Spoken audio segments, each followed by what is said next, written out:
స్వాగతం Bangladesh to the Vizag. Bangladesh ప్రజలు వేగున్నారా, నేను ఆంధ్রপ্রদেশ లో ఉన్నాను. টুকটাক তেলেগু এখানে এসে আমি শিখেছি এবং যতটুকু শিখেছি ততটুকু বললাম. এটার মানে ছিল যে বাংলাদেশ আপনাদেরকে আন্ধ্রপ্রদেশে স্বাগতম, ভাইজাগে স্বাগতম এবং কেমন আছেন আপনারা সবাই. এই মুহূর্তে আমি আছি ঠিক ভাইজাগের স্টেডিয়াম এসিএ ভিডিসিএ স্টেডিয়ামের সামনে. আজকে এখানে অনেক বড় একটা ম্যাচ রয়েছে, ইন্ডিয়া ভার্সেস অস্ট্রেলিয়া. একদিন পরে বাংলাদেশের ম্যাচ রয়েছে সাউথ আফ্রিকার সঙ্গে এই স্টেডিয়ামে. তো আমরা নর্মালি কি করি, স্টেডিয়ামের অ্যাব্রিভিয়েশন বা যে কোনো বড় নামের অ্যাব্রিভিয়েশন মুখস্থ রাখি, কিন্তু হ্যাঁ এইটার আসলে অ্যাব্রিভিয়েশনটাও মুখস্থ করতে আমাদেরকে বেগ পেতে হয়েছে. ACA VDCA international cricket stadium. So ACA stands for Andhra Pradesh Cricket Association and VDCA stands for Visakhapatnam District Cricket Association.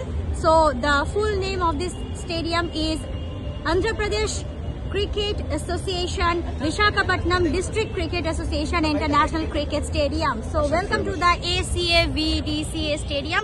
এই স্টেডিয়ামে আজকে অনেক বড় একটা ম্যাচ, ইন্ডিয়া এবং অস্ট্রেলিয়ার, এবং ঠিক একদিন পর বাংলাদেশ এবং সাউথ আফ্রিকার মধ্যকার এই ম্যাচ. বাংলাদেশকে উইনিং ট্র্যাকে ফিরতে হলে, সেমিফাইনালের রেসটা স্বপ্নে এখনো টিকিয়ে রাখতে হলে বাস্তবেও এই স্টেডিয়ামে তাদেরকে খুব ভালো ক্রিকেট খেলতে হবে, জিততে হবে.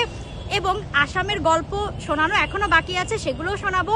সেই সাথে সাউথ ইন্ডিয়ার গল্প নিয়েও আপনাদের সঙ্গে থাকবে টি স্পোর্টস.